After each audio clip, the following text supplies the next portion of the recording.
Bien, eh, buenas tardes, estimados alumnos. Sean ustedes bienvenidos a su clase de bienes de los días martes. Y en esta oportunidad, eh, ingresando al gran modo de adquirir tradición, que es la clase que vamos a ver hoy y seguramente mañana y seguramente también la próxima semana, porque es un poquito más extensa que los otros modos de adquirir. Bueno, lo primero, esperando que estén muy bien, que hayan tenido una buena semana, que hayan comenzado ayer, lunes, también una buena semana. El tiempo va pasando extremadamente rápido y bueno, ¿qué le vamos a hacer? Ha funcionado así, ha funcionado así.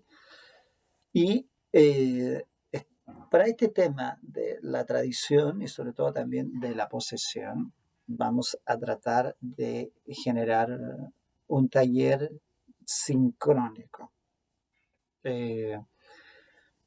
No estoy todavía claro en qué momento va a ser, si vamos a ocupar una hora de la clase o si vamos a ocupar una hora diferente, en la que igual necesito conversarlo con ustedes, eso de ver en qué instante podría, porque tanto en el taller de tradición generalmente se basa en el análisis de un fallo. Entonces me gustaría que ahí tuviéramos algún grado de interacción y también se analiza en alguna oportunidad una inscripción conservatoria cuando se habla de la tradición.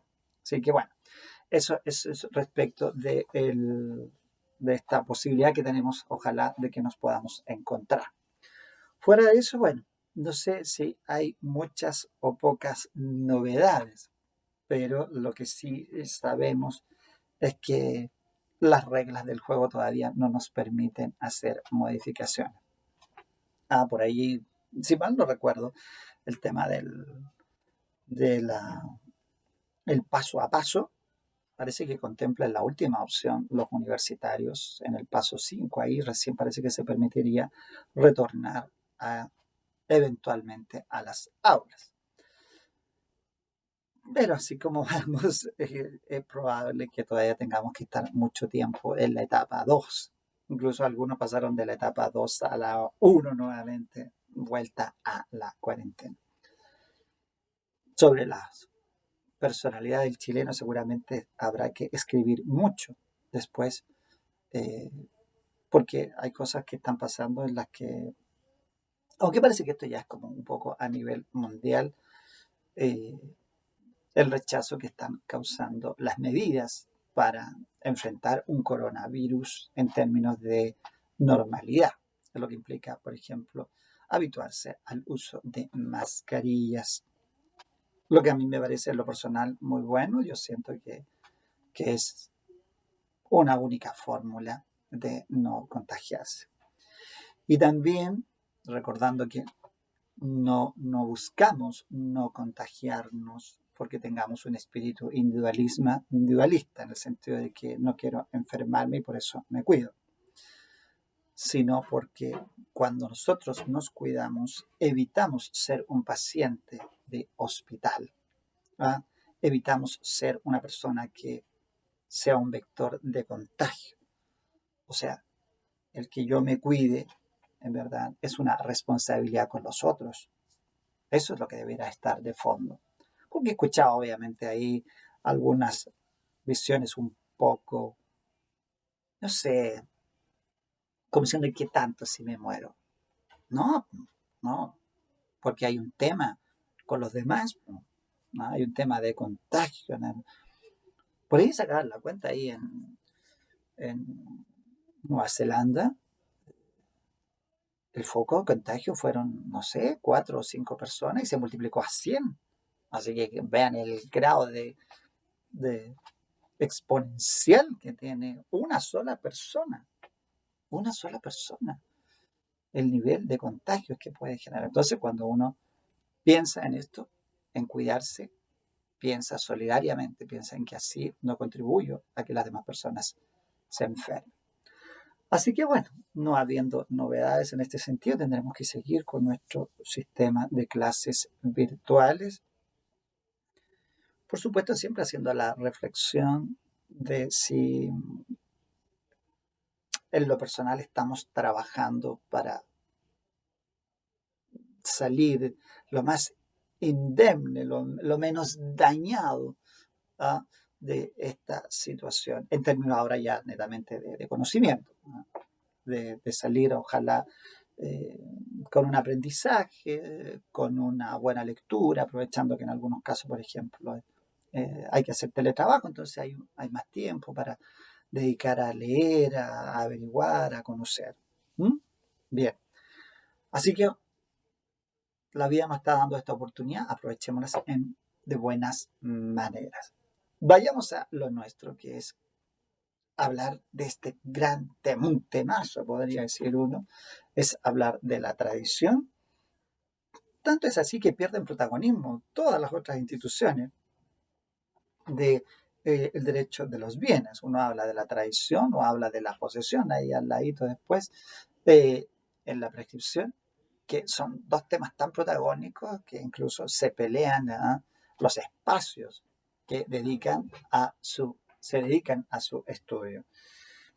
Obviamente que la tradición es uno de los modos de adquirir, que por ser obviamente un modo de adquirir, influye mucho en este principio de la circulación de la riqueza. Cuando uno analiza desde el punto de vista económico, por eso el impacto social de los contratos no ha sido bien analizado, pero cuando uno analiza eh, esta libre circulación y analiza la situación económica de un país, ve precisamente en la circulación de los bienes el gran motor, por ejemplo, hoy día de una reactivación. Muchos, créanme, han estado analizando el impacto del nivel de circulante en la economía después del retiro del 10%, ¿no? Una cantidad enorme de millones de dólares que se insertan en el sistema económico y que permiten, obviamente, circulación de riquezas, y entre ellos está la compra de bienes, que bueno, ha sido criticado en algunos casos por el tipo de bien que se está adquiriendo, pero independiente de esa discusión, ese debate que tiene una componente moral muy, muy fuerte, en que inviertes lo que en el fondo tenías pensado ahorrar para tu jubilación.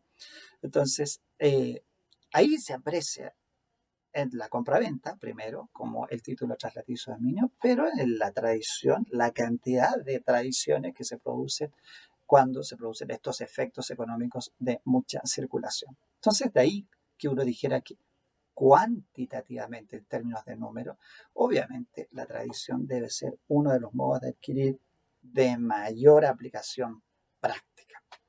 Pero también está el elemento cualitativo, ¿ya? El elemento que de alguna manera describe a el modo de adquirir tradición como el modo que ejemplifica de mejor forma este sistema de título y modo.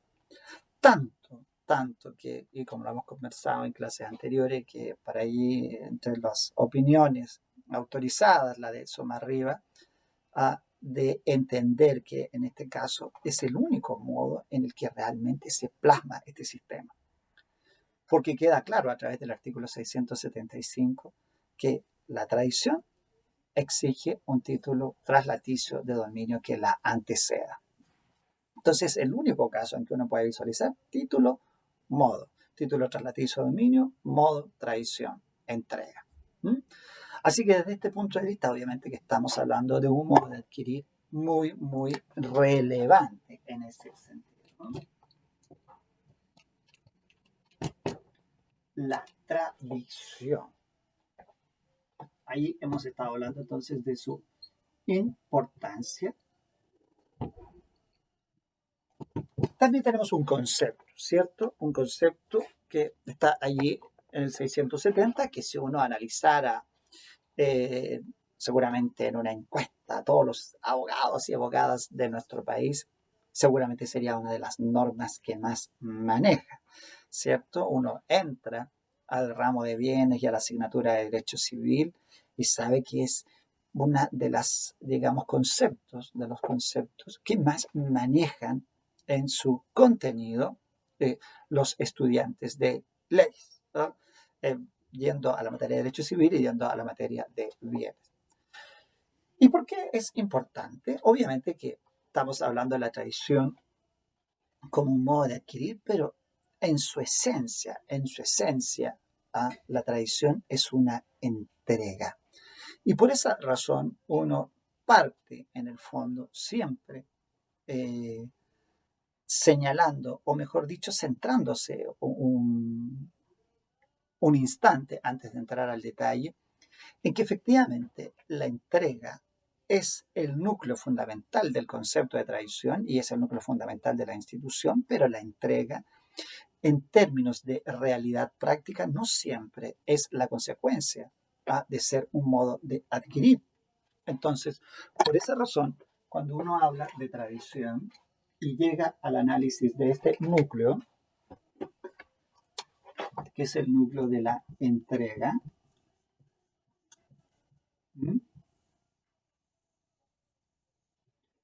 llega inmediatamente a tener o a entrar en la necesidad de tener que explicar que la entrega no siempre es una tradición, es el núcleo fundamental de la tradición, pero la entrega también responde a otros fines y responde a otras realidades del derecho, ¿no?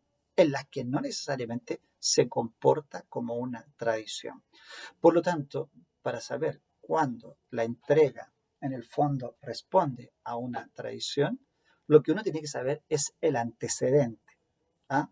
Si efectivamente esta entrega proviene desde una obligación que impone a transferir el dominio, porque la tradición en el fondo impone una obligación, eh, o si en verdad la obligación que antecede no impone transferir el dominio, pero sí implica la entrega.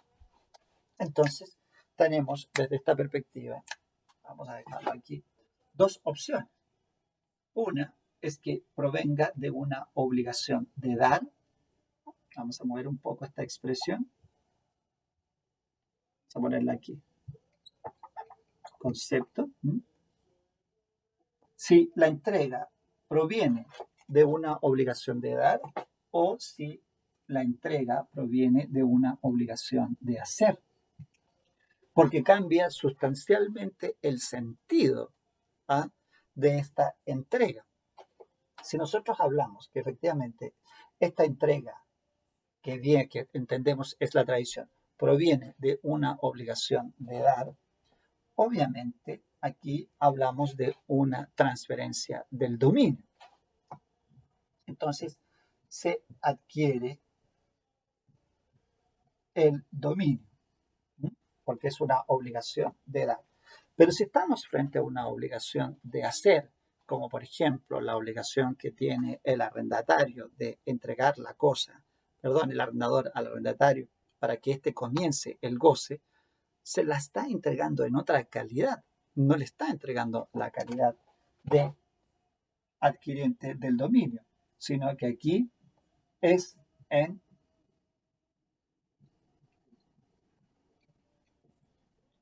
mera tenencia.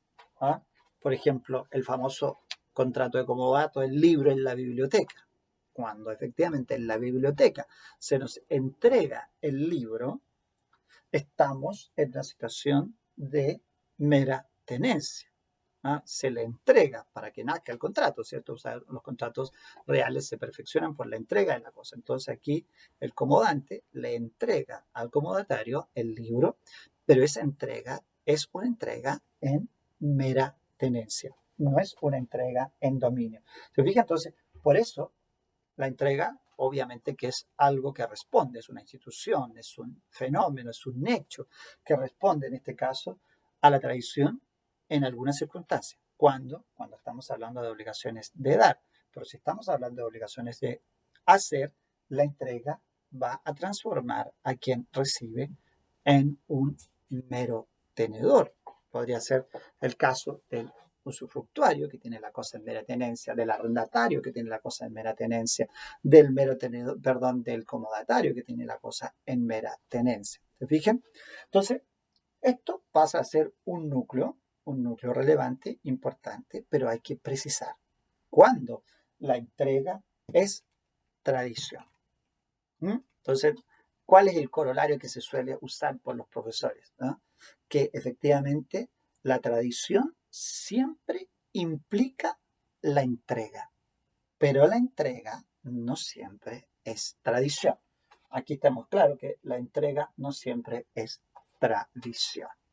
Bien, dicho eso, entonces este antecedente previo, vamos a este análisis conceptual del artículo 670, ¿cierto?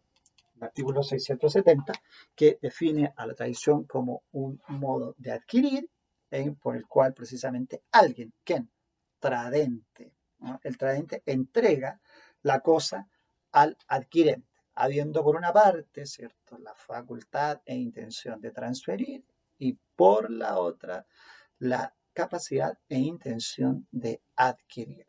Según algunos, ahí están descritos todos los elementos de la compraventa y la hace desde ese punto de vista un concepto muy pedagógico, ¿no? Se habla de la entrega, se habla de los sujetos, se habla del consentimiento. Solo podríamos decir que la parte del título traslaticio está un poquitito más subyacente, ¿eh? Subyacente y no tan expresa, si pudiéramos manifestarlo de una forma. Veamos entonces cuáles son las características que tiene a la luz de este concepto la tradición. Entonces uno dice características. Aquí uno podríamos decir que la característica fundamental de la tradición, porque tiene mucho impacto más tarde en el artículo 682, es que la tradición es un modo originario. ¿Qué significa eso? Significa que obviamente dije originario, pecado. Y como aquí no tenemos la línea que nos puede interrumpir, dije originario. A ver, pecado, me voy a castigar hoy día. ¿Dónde tengo este borrador? No me gusta porque mancha un poco. Ya, ahí sí.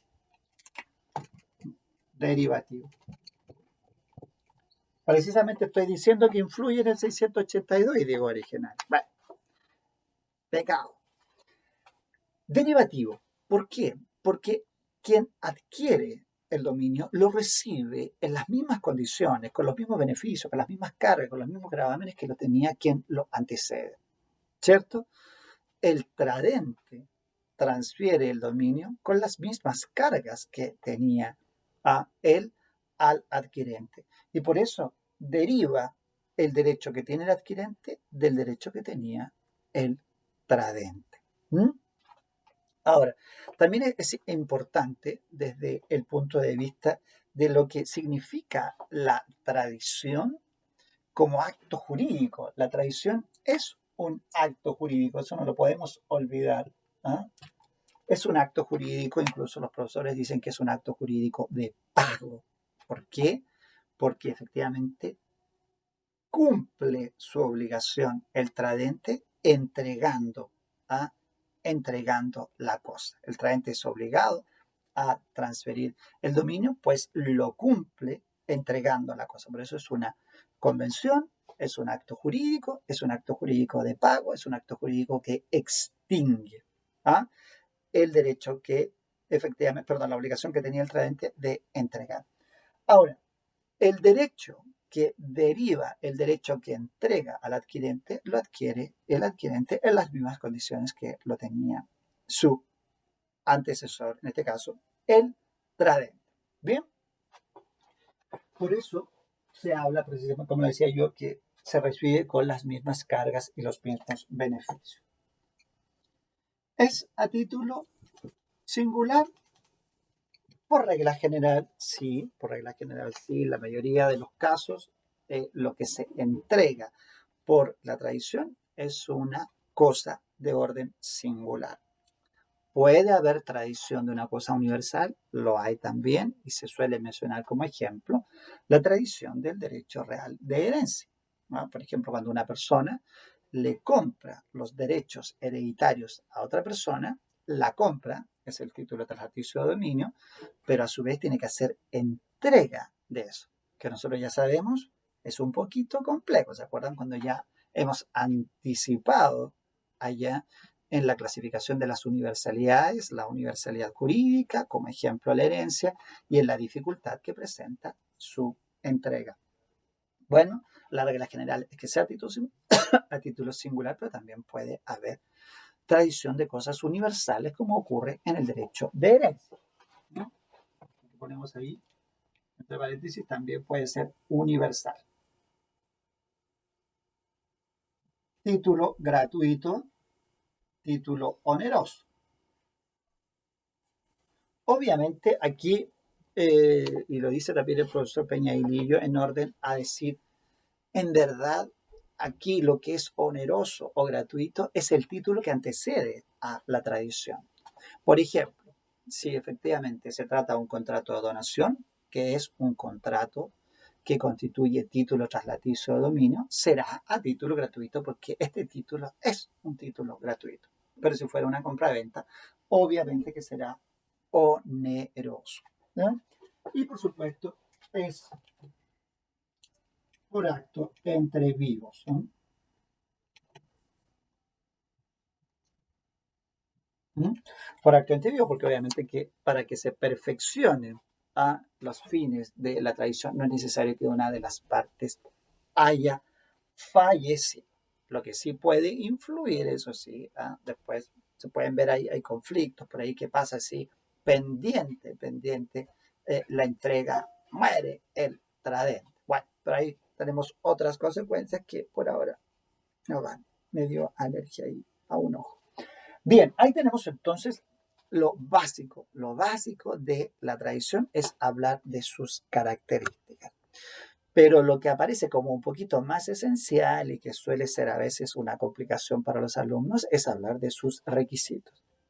Siempre los requisitos van a ser un dolor de cabeza porque el profesor no los perdona, porque la estructura de los actos jurídicos, en este caso del acto jurídico tradición, sabemos que uno de los elementos que falte puede conducir a la nulidad. Y ese es el gran problema que presenta el omitir en la exposición de la tradición un requisito.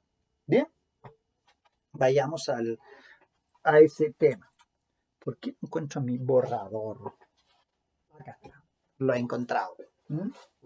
Vamos entonces a conversar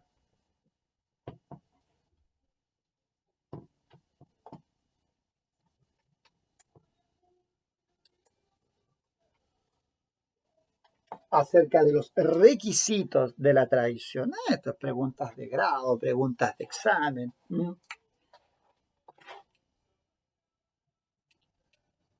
Requisitos.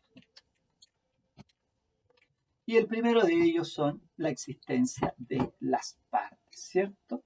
Nosotros sabemos que existe un tradente y existe también un adquirente. ¿Eh? Es un acto jurídico, estamos claros. ¿Eh? Es un acto jurídico de pago por el cual el tradente extingue, cumple su obligación de transferir el dominio. ¿Ve? Y si uno toma el concepto del artículo 670, se ve que en el caso del tradente se exige la facultad y en el caso del adquirente se exige la capacidad. ¿Ya? La doctrina ha sido bastante clara en ese sentido de señalar que primero, la capacidad es de ambos, porque este es un acto jurídico, así que por lo tanto ambas partes tienen que ser capaces. Así que eso, el hecho de que el legislador no lo haya mencionado no significa que no la exija, sino que el énfasis está puesto en uno, en la facultad y en otro, la capacidad. ¿Ya? Pero al menos la capacidad sabemos que tiene que existir en ambos casos porque es un requisito normal del acto jurídico. Ahora, en cuanto a la facultad, eso es importante, porque recuerden que de lo que estamos diciendo que el tradente está obligado a transferir el dominio, lo que significa que el tradente tiene que tener ¿qué facultad? ¿Mm? Tiene que tener, recuerden que el dominio confiere a su titular uso, goce y disposición. Pues en este caso queda claro que el tradente tiene que contar con esa facultad de disposición, facultad que puede estar efectivamente no existir, puede estar eh, afectada, puede estar limitada, ¿ah? Puede haber sido alterada. ¿Por qué? Porque hay distintas razones. Puede tratarse efectivamente que el dueño de la cosa sea una persona incapaz. Entonces, en ese caso, tendremos que actuar vía representante legal. Piensen que, por ejemplo, si estamos hablando de un niño al que se le regaló, por ejemplo, por parte de su abuelo, invento, un auto, ¿no? No, un auto no, porque un auto estamos hablando no puede tener licencia de conducir. Ya le regalaron un computador, supongamos, computador muy sofisticado. Y entonces, si se quisiera disponer de ese computador, estamos hablando que si tiene menos de 14 años, menos de 12, estamos hablando de un incapaz absoluto. Tendrá que actuar a través de su representante legal, ¿cierto?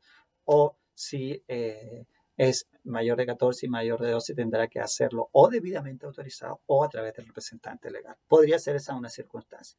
¿Ah? Ahora, no pensemos en los inmuebles, porque los inmuebles requieren otros requisitos.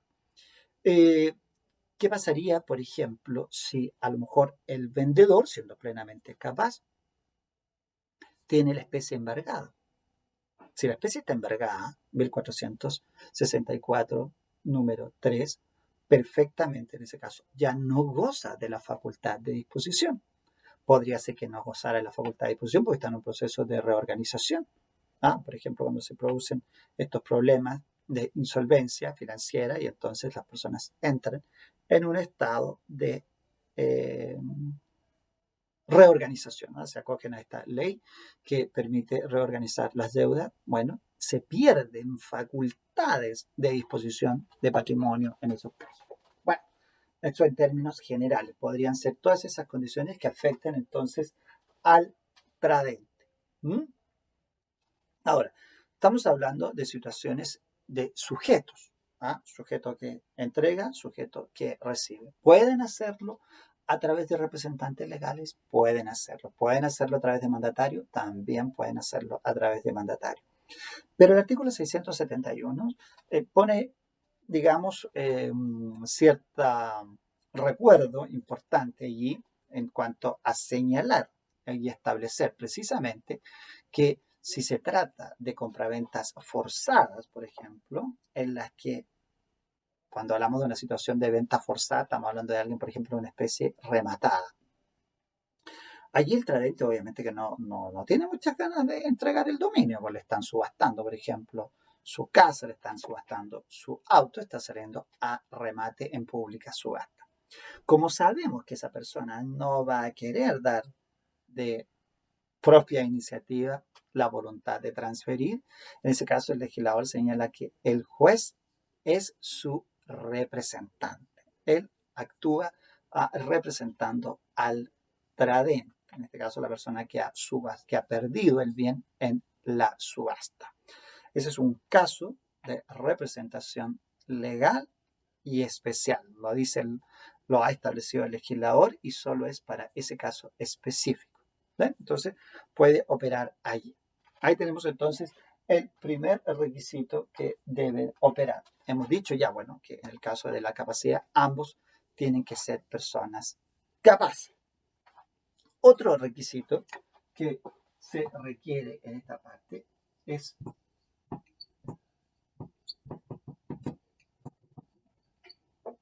el consentimiento. No hay mucho que dudar, obviamente, lo hemos repetido ya que efectivamente la tradición es un acto jurídico de pago y como tal, ambas partes deben concurrir con su voluntad. A esa voluntad le llamamos consentimiento. Y el legislador se ha encargado de señalar que efectivamente este consentimiento tiene que ser un consentimiento libre, espontáneo. Por tanto, aquí se aplican también las reglas de los vicios del consentimiento que puede experimentar precisamente este gran instituto del acto jurídico como es la formación del consentimiento, y en este caso específicamente el consentimiento. Ahora, sí ha dado algunas reglas particulares respecto del error, porque aquí sí se puede dar un error, se puede dar un error en el título, en el sentido de la especie de acto o contrato que sirve de antecedente a la entrega. Porque si hay un error precisamente en el título, estamos frente a una posibilidad de vicio del consentimiento. Podría haber también un error en la identidad específica de la cosa de que se trata. ¿Se acuerdan allá? Estamos hablando un poco en el lenguaje del error esencial. Porque pueden existir precisamente este problema, y si en ese caso existe un error en la identidad específica, obviamente que va a afectar la tradición. No se me está entregando lo que yo compré. Perfectamente, supongamos hoy día Internet, que es el gran mercado vendedor, la persona entra a la página, entra al portal, ve el producto, le gusta ese producto, tiene tales características y ese producto compra. Hace clic, se paga y espera a 5, 6, 7, hasta 20 días. Esperando cuando llega el producto, resulta que el producto no es, se lo están entregando, pero ahí se está produciendo de inmediato entonces un error en la tradición, porque la cosa entregada no es la cosa que se compró. ¿Se podría producir un error? Se podría producir entonces un error. Y también puede haber un error en el sujeto. Pero aquí el legislador parte de una base distinta, y, o a lo mejor igual, similar en orden que las reglas generales que en materia patrimonial el error en la persona no produce un vicio en el consentimiento. ¿Por qué? Porque no es relevante el, el quién, el quién sea el tradente, a quien sea el adquirente. Lo que importan son sus calidades, obviamente, ¿cierto? Quien hace efectivamente la entrega, lógicamente, es que debiera ser alguien que es dueño. Pero aún así el 682 señala que la tradición hecha por quien no es dueño no transfiere más derechos que los que tenía el adquirente, ni siquiera la invalida. Eso es importante, ni siquiera la invalida. Por lo tanto, si aquí en este caso la persona que efectivamente interviene en esto no es relevante. Pueden darse circunstancias especiales, podrían, y las modalidades de las partes podrían modificar esto, podrían también. Pero la regla general es que no hay vicio en esta situación. ¿Bien?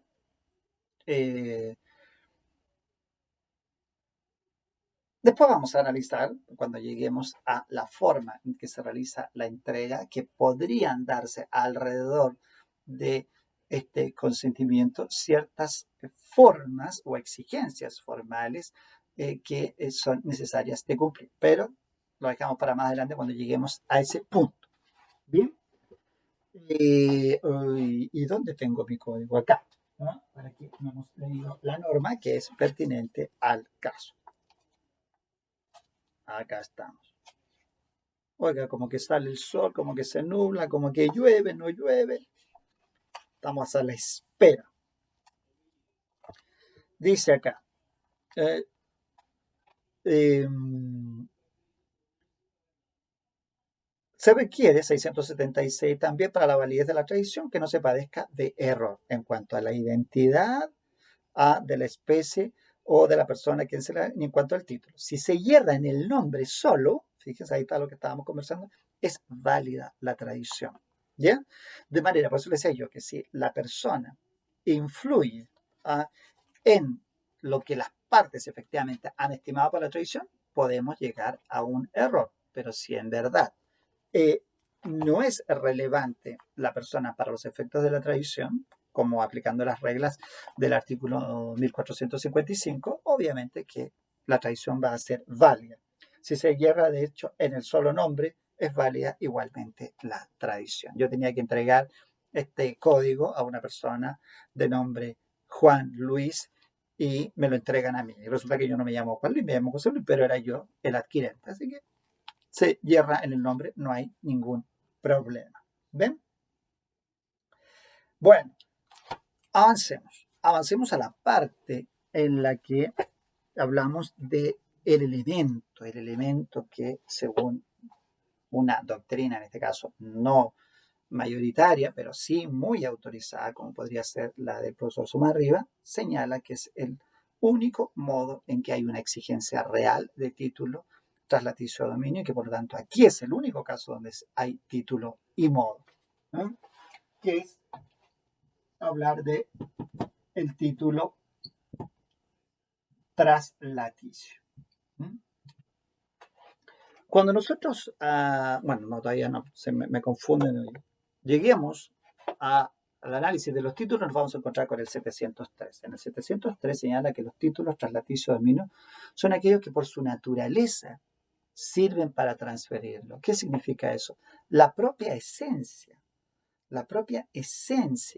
del, de este título implica la transferencia del dominio. Por eso se suele mencionar como ejemplo de títulos traslaticios de dominio la compraventa, la permuta, la donación, y se pueden mencionar además, por ejemplo, el aporte a la sociedad, se puede mencionar, y excepcionalmente también se puede mencionar el mutuo.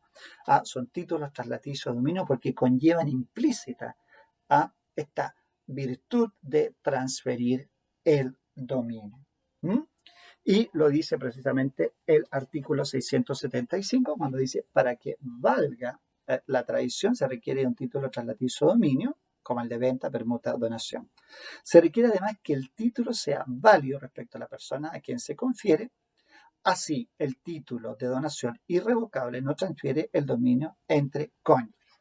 Le agrego un elemento ahí fundamental, recordando varias instituciones como el objeto ilícito, en el que uno efectivamente no puede ir hacia una prohibición estricta del legislador. Por ejemplo, la compraventa entre cónyuges está prohibida.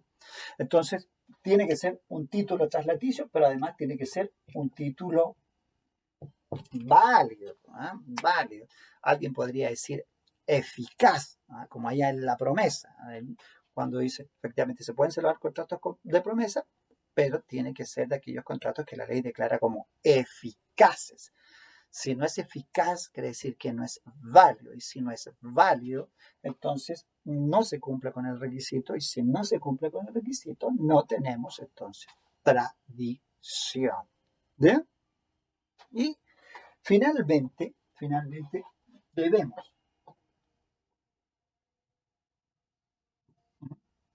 hacer la entrega. Este es como la parte de los requisitos, es el capítulo más extenso. ¿Por qué? Porque cuando hablamos de la entrega, estamos hablando precisamente del núcleo de la tradición. Y entonces aquí la pregunta es, ¿cómo se realiza esta entrega? ¿Cómo debemos llevar a efecto esta entrega? Entonces aquí nos tenemos que fijar básicamente en tres preguntas fundamentales.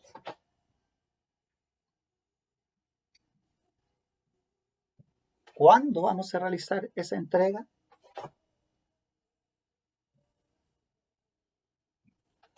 ¿Dónde vamos a realizar esa entrega?